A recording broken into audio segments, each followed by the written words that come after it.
Lisa Martinez stared at her computer screen, her eyes burning from looking at lines of code for 12 straight hours. The quantum computing lab at the Seoul Defense Initiative was quiet at this late hour, just as she preferred it. Only the soft hum of the cooling systems and the gentle whir of quantum processors kept her company. She took a sip of her cold coffee and frowned at the strange patterns appearing in her data.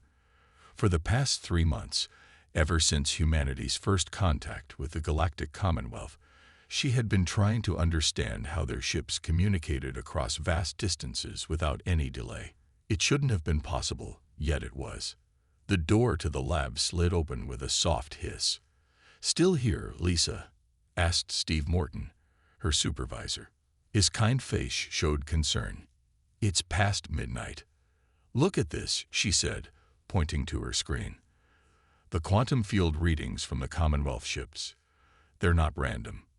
There's a pattern, like they're programming reality itself." Steve pulled up a chair and sat beside her. His eyes widened as he looked at the data. "This matches what their ambassadors call magic, doesn't it?" "Yes, but it's not magic. It's technology. Or at least it could be." Lisa pulled up another window showing her latest program. "I've been modifying our quantum neural networks to match these patterns. The Commonwealth species use biological organs or crystals to manipulate these fields. But maybe, just maybe, we can do it with computers." Steve rubbed his chin thoughtfully. "Have you tested it?" Lisa shook her head. "Not yet. The simulations work, but—" She hesitated, then straightened her shoulders. "I need access to the main quantum computer. That's a big request, especially at midnight." Steve looked at her program again. "But if you're right about this—" "I am," Lisa said firmly. "Look, the Commonwealth thinks we're behind because we don't have their magic. But what if we're not behind at all? What if we've just been approaching it differently?" 20 minutes later, they stood in front of the massive quantum computer that took up most of the basement level. Lisa's hands shook slightly as she connected her laptop to the main system. This could either be the discovery of the century or a complete waste of time. "Running final checks," she announced, more to calm her nerves than to inform Steve. The program loaded, its quantum algorithms spreading through the system like digital roots seeking soil. At first, nothing happened. Then the air in the room began to feel different, heavier, like the moment before a storm. The quantum readings on her screen spiked. "Lisa," Steve whispered, pointing at her coffee mug. It was floating 3 inches above the desk. She stared at it, her heart pounding. With trembling fingers, she adjusted a few parameters in her program. The mug slowly settled back down. "It works," she breathed. "It actually works. We can manipulate quantum fields just like they do, but with our technology instead of biological adaptations." Steve was already reaching for his phone. "I'm calling Director Peters. This changes everything." Over the next few days, Lisa barely left the lab as more scientists and government officials crowded in to see her discovery. She demonstrated again and again how her program could affect physical reality by manipulating quantum fields through digital means. The Commonwealth ambassadors were particularly interested. One of them, a tall being with iridescent scales, watched her demonstration with all 4 of its eyes wide. "Impossible," it said, its translator making the words sound like chimes. "You cannot access the fields without proper organs or focusing crystals." Lisa smiled as she made a pencil dance through the air using nothing but her computer. "We humans have a saying. There's more than one way to solve a problem. We might not have evolved with the right organs, but we built machines that can do the job." The ambassador's scales shifted color, and what she had learned was a sign of deep thought. "Perhaps," it said slowly, "we have underestimated humanity's potential." As Lisa looked around the lab, at the excited faces of her fellow scientists and the amazed expressions of the aliens, she knew this was just the beginning. Humanity had found its own path to what the galaxy called magic, and nothing would ever be the same. 3 months after Lisa Martinez's breakthrough, the Luna base gleamed under Earth's light. The newly established Seoul Techno-Mage Academy occupied 3 entire domes of the base, its quantum computers humming with potential. Lisa stood at the window of her new office, watching the first class of students arrive in the shuttle. "Nervous?" asked Ben Carter, walking into her office. His dark skin contrasted with the white walls, and his easy smile helped calm her nerves. Before joining the academy, he had been one of the top AI researchers on Earth. "A little," Lisa admitted. "We're about to teach 30 people how to bend reality with computer code. What if something goes wrong?" "That's why they picked the moon for the academy," Ben said. "Safer than doing it on Earth.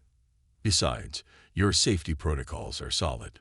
Lisa nodded and checked her tablet one last time. The students were a mix of programmers, physicists, and engineers, the best minds humanity had to offer. They would be the first generation of human techno-mages. In the main classroom, 30 eager faces looked up at Lisa and Ben. The room was filled with individual quantum interface terminals, each one a smaller version of the computer that had started it all. "Welcome to the Seoul Techno-Mage Academy," Lisa began. "What we're about to teach you isn't magic, even though that's what the Commonwealth calls it. It's science. It's technology. And most importantly, it's something we can share and improve together." Ben stepped forward. "Your first lesson is simple: making objects float." He typed a few lines of code into the main terminal.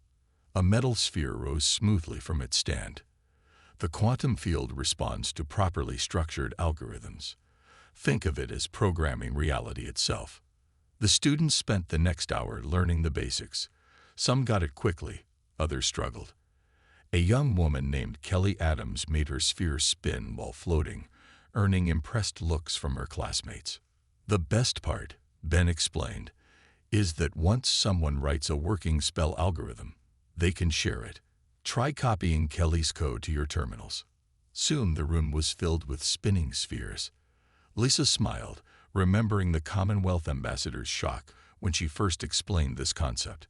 Other species had to learn each manipulation of the quantum field individually. Humans could simply share their code. As weeks passed, the students made rapid progress. They learned to manipulate matter, energy, and even space itself through carefully written programs. Each discovery was added to the growing database of spell algorithms.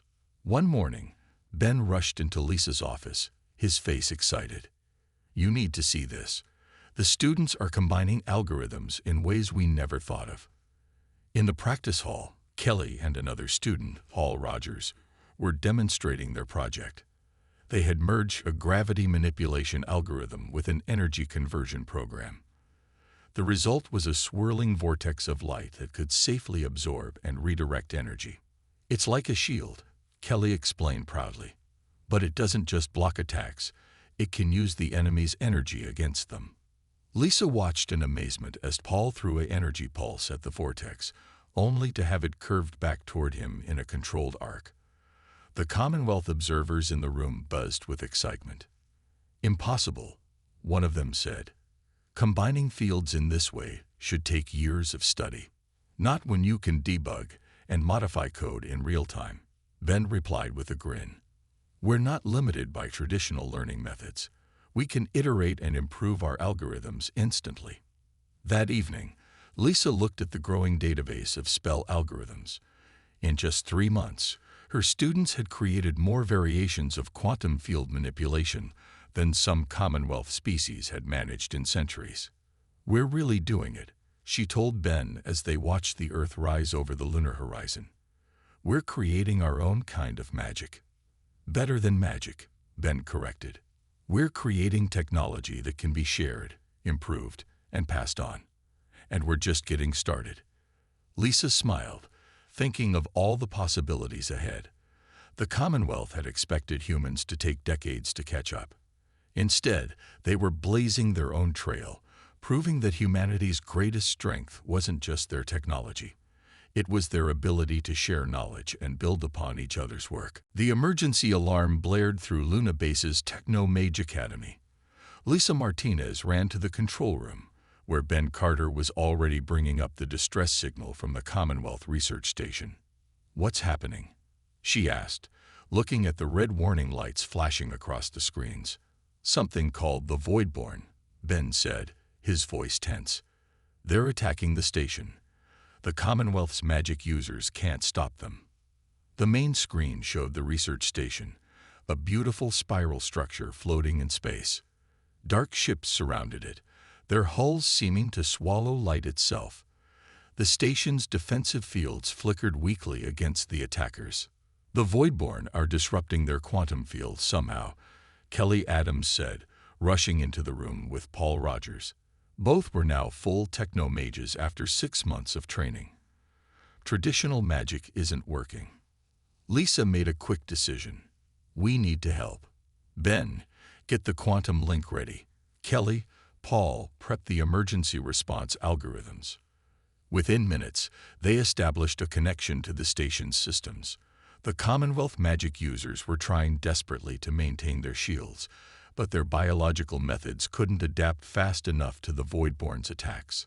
Look at their disruption pattern, Paul said, pointing to the data streams. It's like they're creating quantum noise to break down the fields. Lisa nodded. Then we'll write a filter. Kelly, remember that energy vortex you and Paul made? We can modify it to clean up the quantum noise. Their fingers flew over the keyboards. Unlike the Commonwealth's magic users, they could rewrite their spells on the fly. Ben coordinated with other Techno-Mages across the Academy, sharing code and improvements in real time.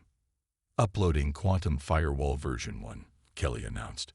The station's shields stabilized slightly, but the Voidborn quickly adjusted their attack. They're learning, Ben warned. We need something more adaptive. Lisa pulled up a new window and started typing. I'm writing an AI-assisted defense algorithm. It will evolve faster than they can adapt. The next few minutes were tense. The Techno-Mages worked together, each adding pieces to the defense. Paul created a subroutine to predict attack patterns. Kelly modified her vortex code to not just filter the disruption but turn it back against the attackers. Suddenly, the station's shields flared bright blue. The Voidborn's disruption attacks bounced back at them, their own quantum noise now working against them. The dark ships tried to adjust, but the human-made defensive algorithm adapted faster. It's working, Ben shouted. The Voidborn ships began to retreat, unable to counter the constantly evolving defense. One of the Commonwealth magic users appeared on the screen. Her crystal-like skin reflected the light of nearby stars. How did you do this? She asked, amazement in her voice. Their disruption should have made quantum field manipulation impossible. We didn't try to overpower the disruption, Lisa explained. We wrote programs to analyze it, filter it, and redirect it.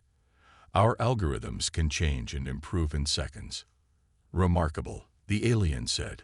Our species take years to develop new magical techniques. But you created an entirely new defense in minutes. After the crisis ended, Lisa looked at her team with pride. The Academy's first real test had proven what she'd always believed. Humanity's strength wasn't in raw power, but in their ability to adapt and innovate quickly.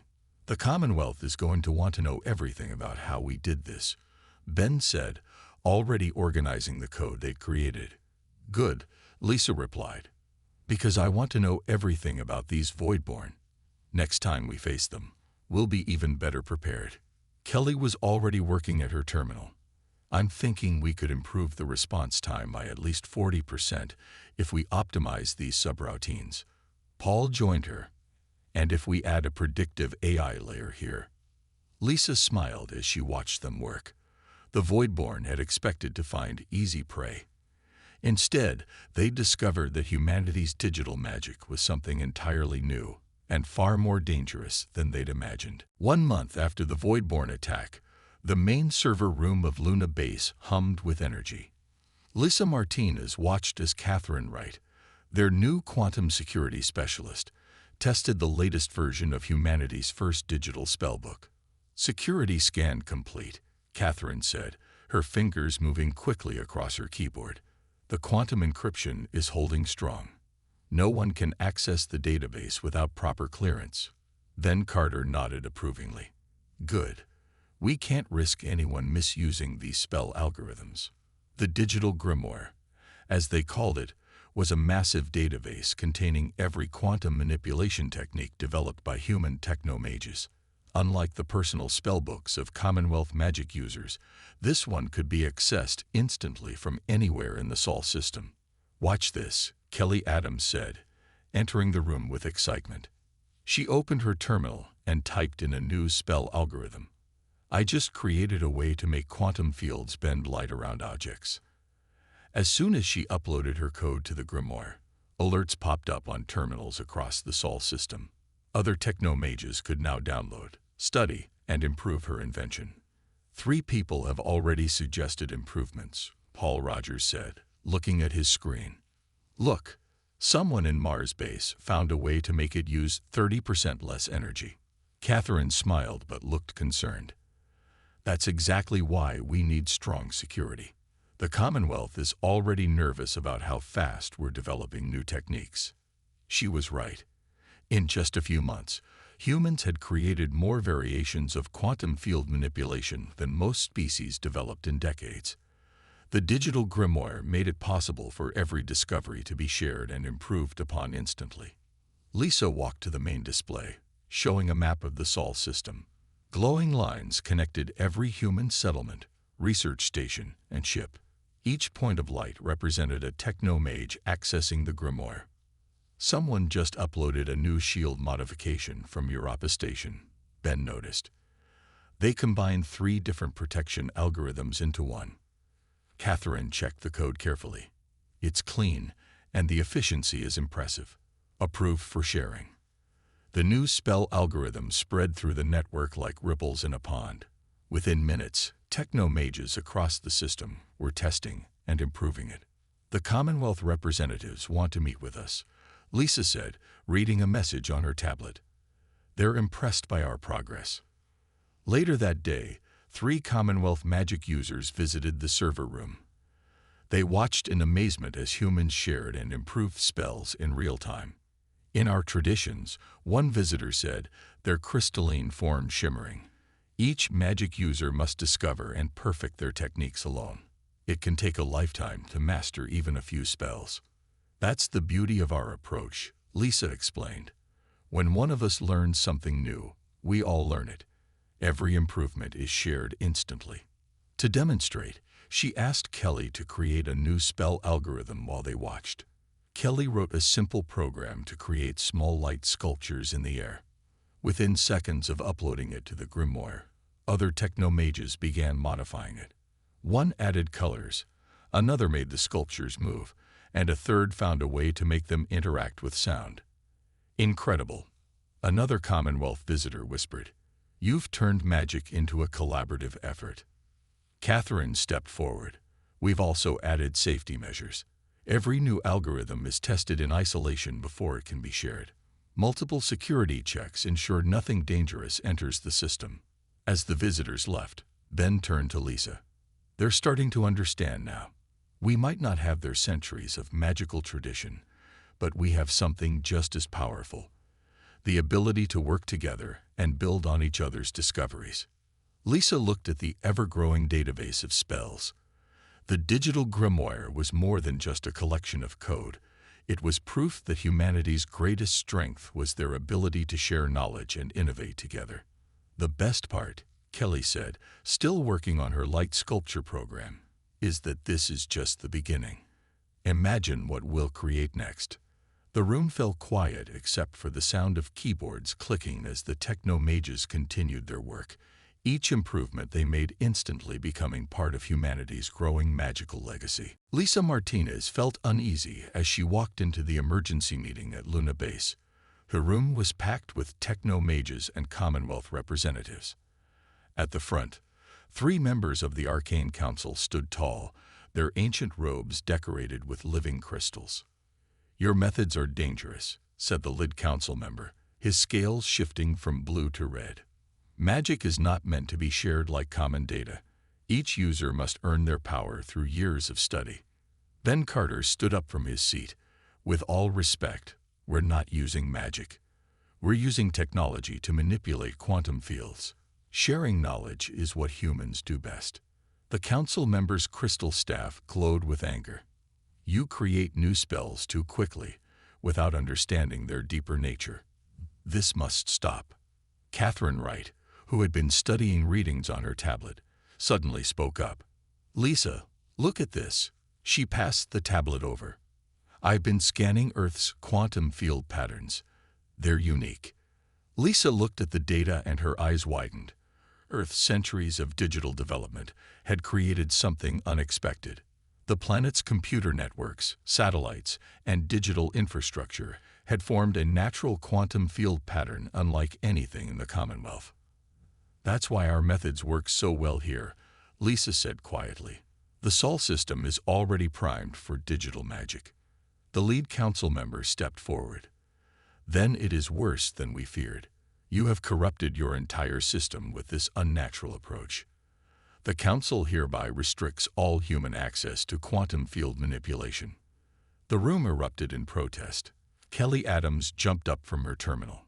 You can't do that. We just used our methods to save one of your research stations from the Voidborn. The Council's decision is final. Another member stated, you will shut down your digital grimoire and cease all quantum field activities. Hall Rogers looked at his screen and frowned. They're trying to access our network right now. They want to force close the grimoire. Catherine's fingers flew across her keyboard. Not happening. My security holds. She looked up at the council members. Your traditional magic can't break through our quantum encryption. The third council member stepped forward, his voice cold. You dare to defy the Arcane Council. We have guided the use of quantum fields for 10,000 years. Maybe it's time for something new, Lisa said, standing up. The room grew quiet. Look at these readings. Earth's digital network isn't corrupted, it's evolved. We've accidentally created a perfect environment for our kind of quantum manipulation. She displayed the data on the main screen. The Sol system glowed with interlocking patterns of quantum fields, all resonating with human technology. Their digital infrastructure had grown into something beautiful and powerful. Your way isn't the only way, Ben added. Humanity found its own path. We're not going to abandon it because it makes you uncomfortable. The council members huddled together, speaking in low voices. Finally, the leader turned back to the room. You leave us no choice. If you will not submit to our wisdom willingly, we will be forced to take more direct action. Is that a threat? Catherine asked, her hands still protecting their systems. It is a promise, the council member said. For the good of all, your dangerous methods must be stopped. As the council members left the room, Lisa looked at her fellow Techno-Mages. They had faced the Voidborn and won. But this was different. The Arcane Council had thousands of years of experience and the support of most Commonwealth species. They'll be back, Ben said quietly. And not for just another meeting. Lisa nodded. Then we'll be ready. Earth's digital network is our strength, not our weakness.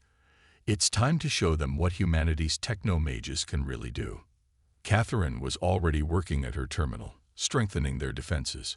Around the room, other Techno-Mages did the same. The digital grimoire hummed with activity as new protection algorithms were shared and improved. The battle lines were drawn. The oldest magic users in the galaxy versus humanity's digital innovation, and Earth's unique quantum fields would be the battlefield. The warning came at midnight Earth time. Catherine Wright's security systems detected the Arcane Council's ships entering the Sol system. Their fleet moved like a swarm of angry wasps, their vessels glowing with ancient magic. They're heading straight for Earth's quantum computing centers, Lisa Martinez announced from the Luna base control room. Screens showed the approaching fleet, now numbering over 50 ships. Ben Carter worked quickly at his station. I'm activating our defense network now. Every satellite, space station, and computer hub is ready. The Arcane Council had expected to find easy targets. Instead, they found a solar system turned into one giant defense grid. Every piece of human technology was linked together, ready to act as one massive spell-casting array. "They're starting their attack," Kelly Adams called out. The Council ships released waves of magical energy, trying to disrupt Earth's digital network. Paul Rogers smiled at his screen. "But they don't understand our system. Catherine, show them what you built."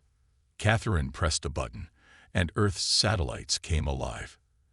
Each one acted like a mirror, catching the Council's attacks and bouncing them into a carefully planned pattern. The entire Sol system lit up with redirected energy. "What is this?" The Council leader's voice boomed through their communications. "How are you doing this?" "You tried to shut down our network," Lisa replied. "But you didn't realize. Our entire system is the network. Every computer, every satellite, every digital device is part of our defense." The Council ships pressed their attack, launching more powerful spells. But humanity was ready. Kelly's improved vortex programs caught the magical energy and fed it into their grid.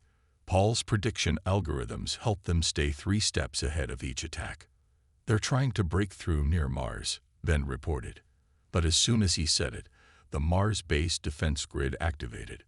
A wall of quantum fields, powered by thousands of linked computers, stopped the Council ships cold.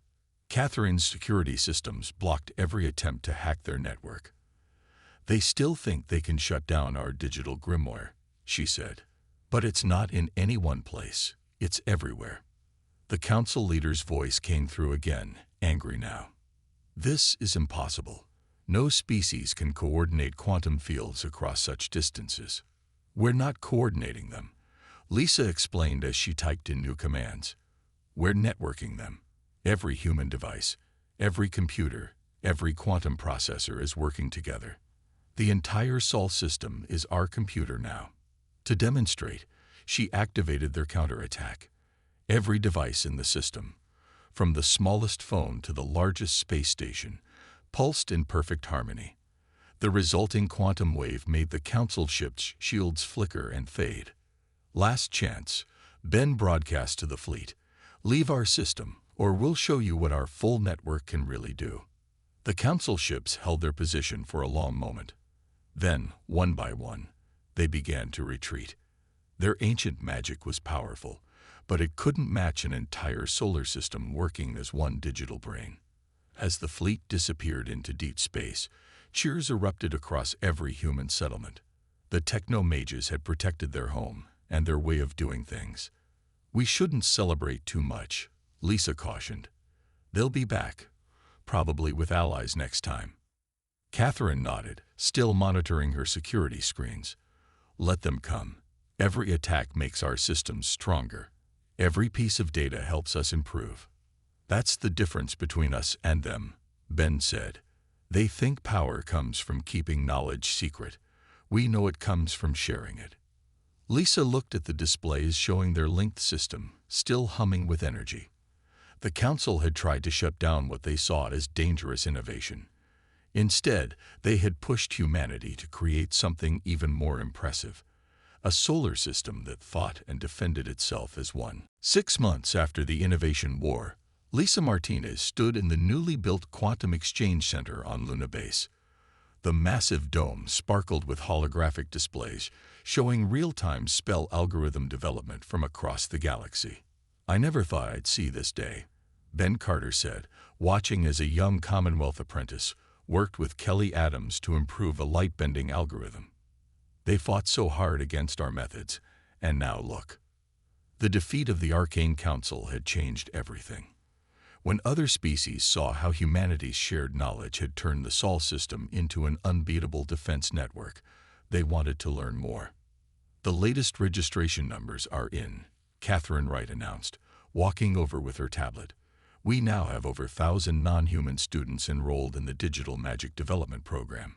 Paul Rogers looked up from where he was helping a crystal-bodied alien understand quantum coding, and every one of them adds something new to our knowledge base.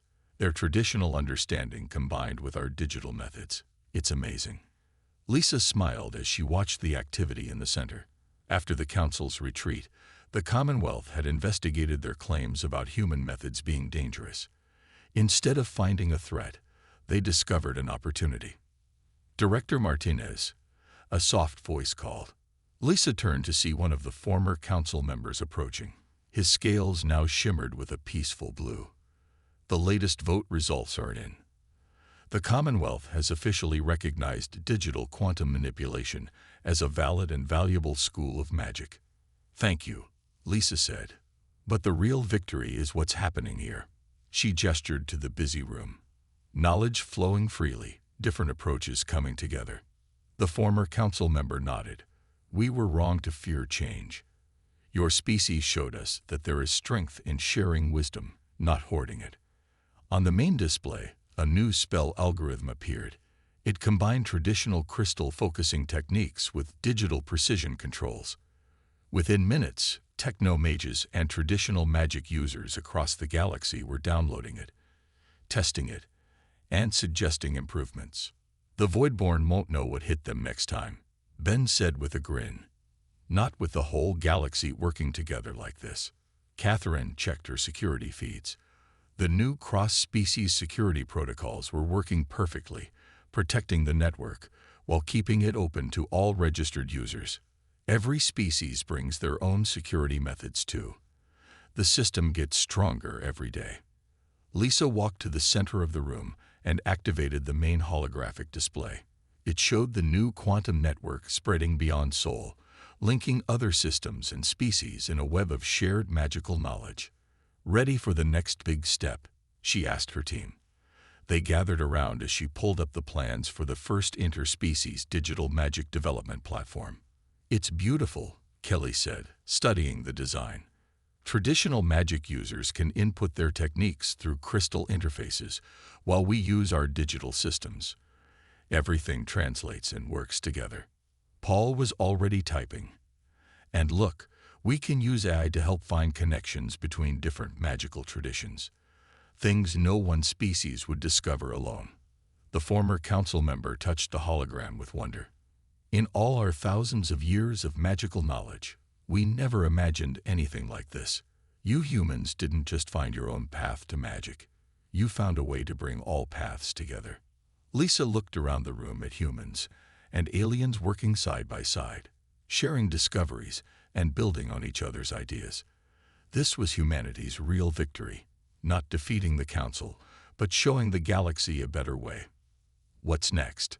Ben asked, watching new spell algorithms appear and evolve on the displays. Everything, Lisa answered.